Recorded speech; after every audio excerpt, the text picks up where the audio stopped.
Today I'm so excited. I have Rachel Fuller with me, and I just met Rachel about a month or so ago.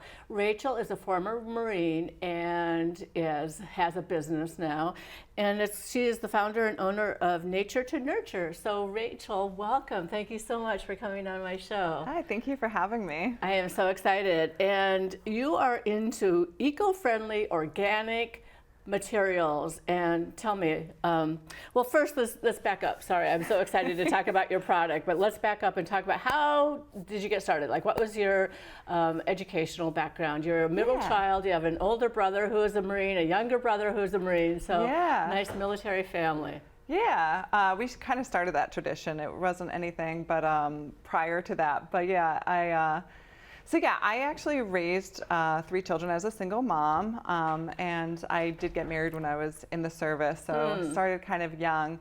But now that my kids are approaching adulthood, I have so much time now to think about how to make an impact with my business, and I'm also a newly certified postpartum doula. Wow. Yeah.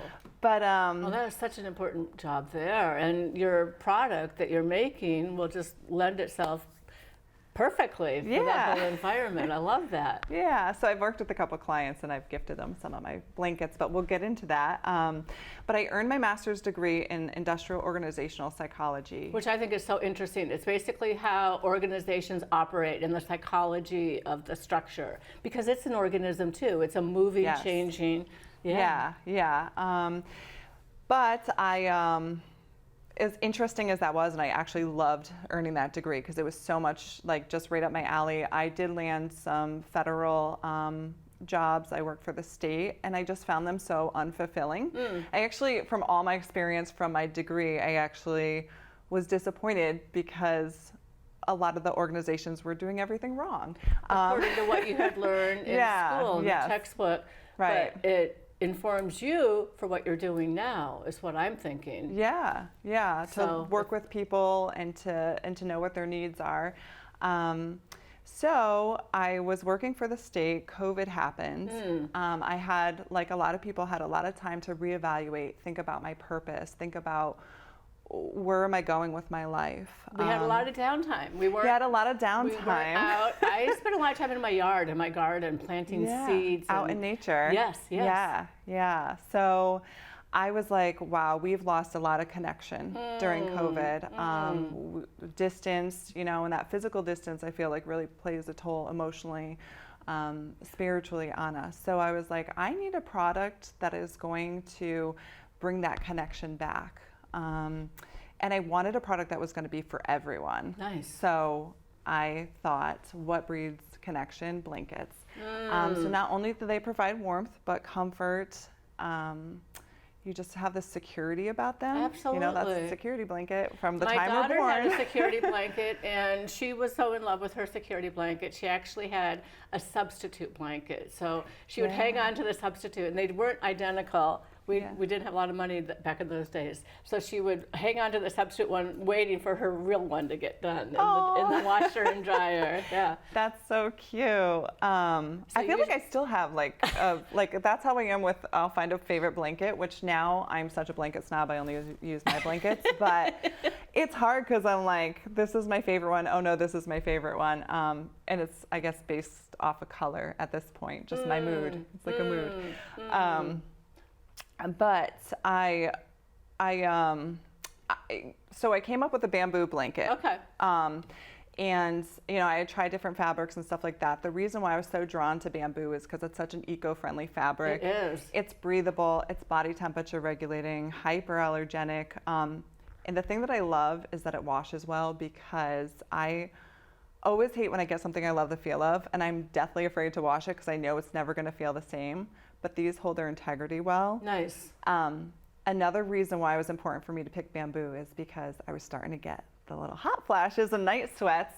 So I definitely needed something for myself to come up with a remedy for that. And so bamboo fabric just happened to be perfect for It's that. perfect, yeah. Well, and when I met you at the farmer's market, I told you that my niece had just become a mother again, and she lives in Florida. And you don't think of Florida needing a blanket, but you Right. still like to cover the baby. Right. But you were like, no, it's perfect. Yeah, so.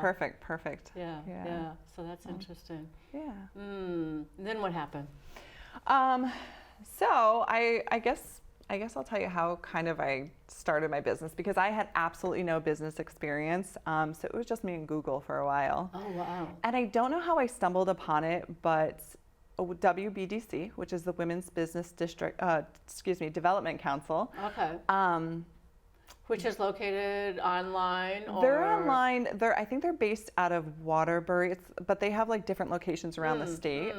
And I'm not sure how I found them. I think I was Googling. And I initially reached out to them because I was looking for funding, because I was like, I have all these great ideas. I want to launch my business, but wait a minute, I don't have any funding, or not much. And you need the network. You need to have people who are going to say, well, this is what I did. This was the Yeah. next step. And kind of thing. I didn't know anybody who was an entrepreneur who had started a business from scratch. So I actually had my ideas, met with an advisor, and this is the best advice that I got, because I kept making excuses with her. I was like, well, I don't know. I don't know if my website's going to be good enough. I don't know if my product's going to be good enough. I was so afraid of the fear of rejection, of not being good enough, or imposter syndrome, that I just was like, had all these excuses. And the advisor was like, no, Stop it. yeah. She's like, you're going to launch it. Good. She's like, you're going to launch, because if you don't launch it, you're going to talk yourself out of it. And she's like, and you'll figure it out. And that is the best advice, because it's 3 years later and I'm still figuring it out. Of course, but look at what you're doing. But yeah, it's been great. But yeah, it was just, that was the best advice. And I would say anybody who's thinking about, starting a business, that'd be great for it. So yeah, well, that's great. Yeah. And there was money available through the Connecticut Boost Loan, you said? yeah, so my initial, I borrowed a little bit of money from my mom. Shout out to my mom. Yeah. Because, and this is the other advice I would give, is that don't ever try to go big, because you don't know if, your product is going to be something that your customers need. And so you can always tweak it, but like start small. And I think I just wanted to start so big, but I had to start small because I didn't have a choice.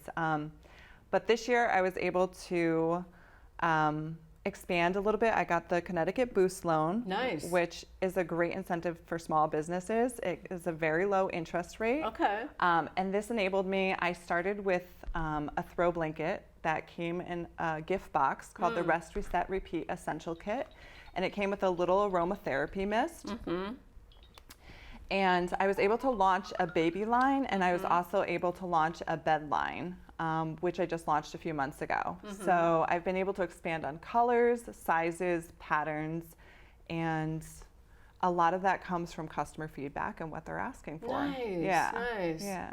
So on the website, people can indicate what it is that they like. They can kind of get a sense of it. I mean, there's nothing like touching the product. Like my daughter sent me something yesterday, if I can just grab this for a little, because it feels almost silky. It does have a silky feel to it. Yeah. My daughter wanted to buy a new coat for her daughter, and I was just like, I have to try things on. I have to touch things. And I guess that's why you're at the farmer's market, so that you can... It is hard, because I do have an online store, but it's really hard to for people, they can't reach through the internet. So yeah, just getting out there and sharing my business and sharing my story and meeting people.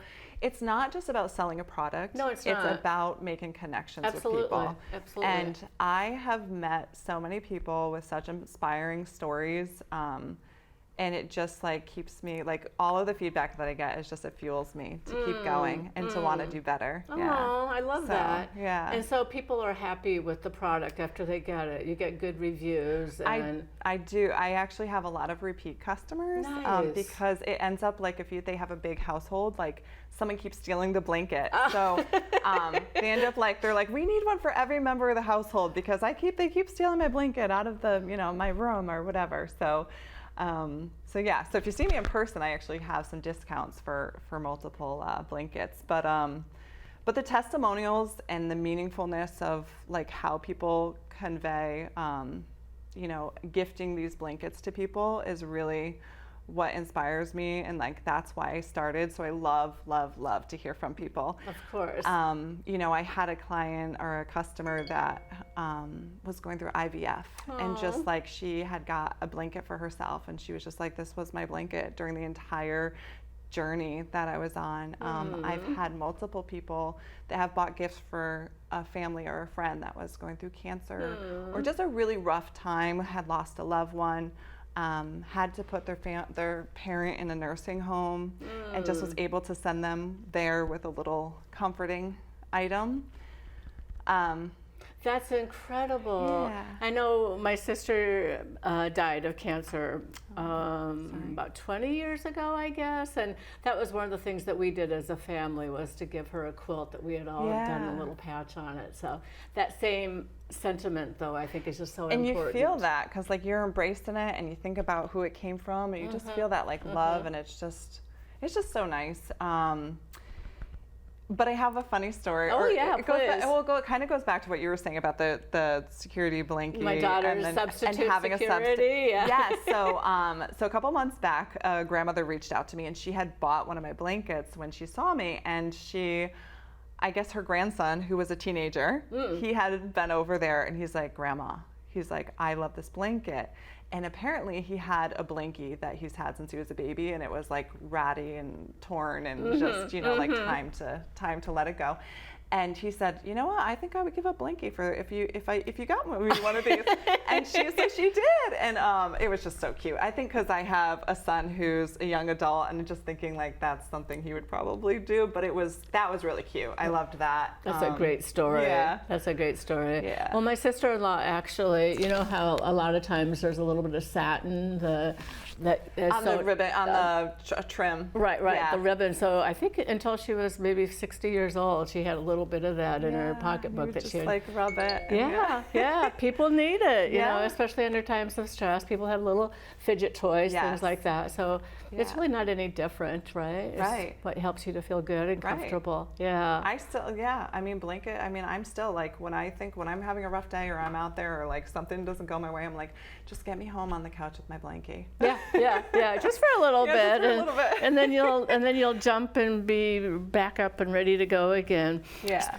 So you have a website, and if people want to go to you, it's just nature to nurture bamboo, right? .com. Yes. And you're also on Facebook, social media, and people won't get to touch your product unless they run into you. Now you go to farmers markets, and you're at vendor events, is that what you call them? Just all throughout the state. I try to go, sometimes I go out of the state, but I always post on my social media, so if anybody wants to find me, you can look up my Instagram or Facebook. I'll always say where I'm going to be. Okay. And you can find my social media on my website too. Okay. And then that way they can find out more about the product too. And tell me about bamboo. Like they say bamboo grows really fast, and you're saying it's eco-friendly. So back to, I did briefly touch on it in the beginning, but it's a great fabric. It's hypoallergenic, so it's great if you have sensitive skin. So it is naturally antimicrobial, antibacterial. It is eco-friendly. There's definitely a renewable resource with bamboo. Body temperature regulating, so that means that it's going to kind of regulate your body. So if it's warm and you're running a little warm, it's going to help cool you down, so you're not sweating. Great for hot flashes, as I also mentioned. And then there's no forever chemicals in it. So the way that they process it, it's certified free of harmful chemicals. So it's, that's something that we have to start thinking about. And I think that people don't really realize, like, even when you buy something brand new or wash it, there's chemicals in that material that you're putting on your skin every day. So it's an important thing for it to be more organic. Something to really think about. Okay. And then, so it's just an amazing product, and mostly they're kind of a simple design, and they're machine stitched. Yes. The Yes. machine. Yep. And Knitted, you kind of seem to go with like more of the pastels and neutral colors. Yeah, I try to stay with the toned down colors. I also see like what people like what's trending, and try to stay up with like some of the latest. I do have some colors in the works that I'm really excited about, even for spring. Nice. So yeah, so I'm always trying to get new colors in and just try to see like feedback from people, what they're wanting and what colors they'd like to see and the patterns. This is actually a newer pattern that I just launched, and I absolutely love it.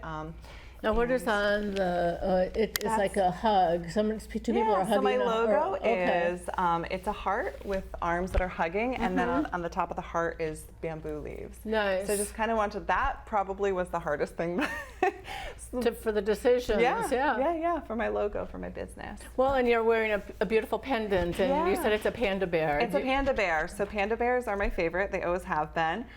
Since Santa Claus gave me one since I was 5 years old.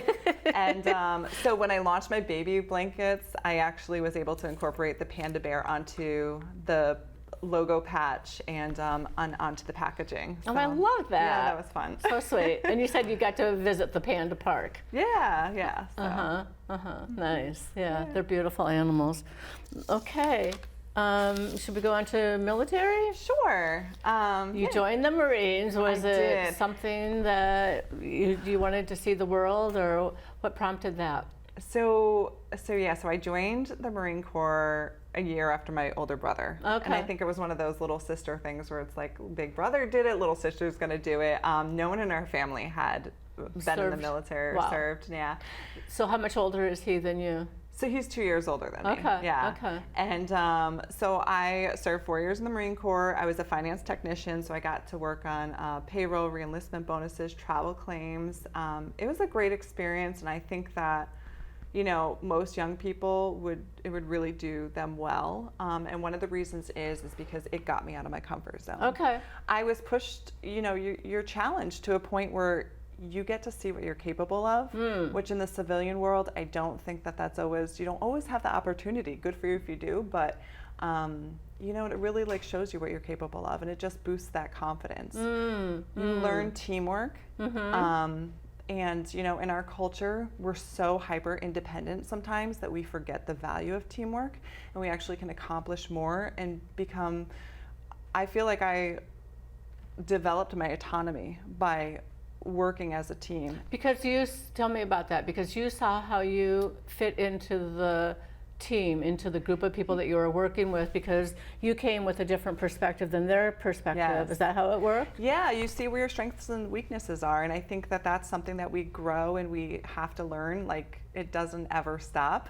Like, just being self-aware, and the more that we can recognize those, you know, strengths and weaknesses in ourselves, we see the value of working together. Well, it's the idea, I think, too, of just, you know, the old expression, bouncing ideas off of somebody else. It's just, and what makes sense. And if you hear yourself say it, then you hear somebody else add in information, and it kind of evolves that way, right? Yeah. Different perspectives, for sure. Yeah. Did you have boot camp, though? I mean, what about the rigors of it? And what was that like? So I went to boot camp at Parris Island, and that was a great experience. It was 13 weeks as Marine Corps boot camp, and it was very physically, emotionally, mentally, spiritually, all the things challenging. And yeah, I mean, it was just one of those things where, you know, you're not going to get that experience unless you join the military. So, but it was all to like build your character, to build you up, to really instill in you the integrity and the honor and the importance of serving. And yeah, it still sticks with me today. I'm sure, absolutely. Yeah. My brother was a Marine. I don't know if I shared that with you or not. Okay, so he definitely, talked about that. So it's, it's a lot, right? Where you get into that situation and then you're thinking, wow, how did this happen, right? Yeah. Who helped you with that? What, did your older brother, because he was already a Marine? No, he didn't. Yeah, really. I mean, he was like, don't join. He's like, it's really hard. You're gonna use it really hard. And I was like, no, I can do it. You can do it. I can do it. But you get through it. You get through it, because like there's something about like, you know, you're not doing it alone. And so like you have that network of support. And so, you know, it's kind of like we're all miserable together, but it ends up being a really good thing, and they kind of have to break you down a little bit to build you up, and you build up by teamwork and working together and not being prideful, and I really like that. Interesting lessons, right? I mean, really, we could use maybe some more of that today in our world, right? Yes. Okay. And then, okay, so you've started a business, your business is launched, your business is booming or growing as we speak, literally, on the bamboo. And, but what advice, what would you say to somebody that says, I want to have a business, I want to start something? Yeah. So one of the things that I think is really important, and I'll explain, is that move in silence, because when you're fragile, you have the ideas. When you're first starting out, you don't have anything set in stone or accomplished. Sometimes letting people know what you're doing or trying to do can everyone wants to have an opinion. And I know it's out of concern, and I know it's out of like wanting to help you, but sometimes it can be negative and it can talk you out of things. So I always say, like, get your ideas down, be confident in your ideas, and until like you're ready to like Launch. Put those into launch, put those into fruition, like then reach out for support. Okay. Then look for help, because if you're doing it in your, I want to say, fragile stage, like you might talk yourself out of it, someone might talk you out of it. And for me, I really did move in silence, because there was things that I had, and not a business, but just like things in the past where I think I just learned that not everybody needs to know every little thing that's going on inside my head. Right. They probably don't want to know. No, but and the other thing that I would say is that you have to decide what's important to you, whether it's financial or time and flexibility. For me, having the flexibility, there was so much that I missed out on just because I was working for somebody else, and I still miss out on some things, but I can pick and choose, you know, when I'm working and having a compromise, and we all are always going to have to make compromises, but flexibility is so important for me, and that's something great about owning your own business. The paycheck is never guaranteed what you're going to get, so that's, you know, for someone who's type A, that's a little bit difficult. But also, if you're income driven, like where you can work 24 hours if you want, you can work 16 hours if you want. It's not a 9 to 5. So that is really inspiring, because it's really what you put into your business is what you're going to get out of it. Okay. Yeah. Good advice. I mean, really, and you know, I think just a little bit of that silence. I think sometimes people talk too much, which is interesting for me to say as a speech pathologist. But I think that what you say and what you say to yourself, those either notes of affirmation, like I can do it, I'm strong, I've got energy, I'm on the right path. If you say those kinds of things, then that probably helps to propel you. But if you think, oh, what if they don't like it? And then you can talk yourself out of something pretty easily. And you're never going to please everybody. You know, what you bring to the table is not for everybody. Right. But you have to be confident, and you have to stick to your morals and your principles, and you will find your niche of people, and you'll find your people, and you'll find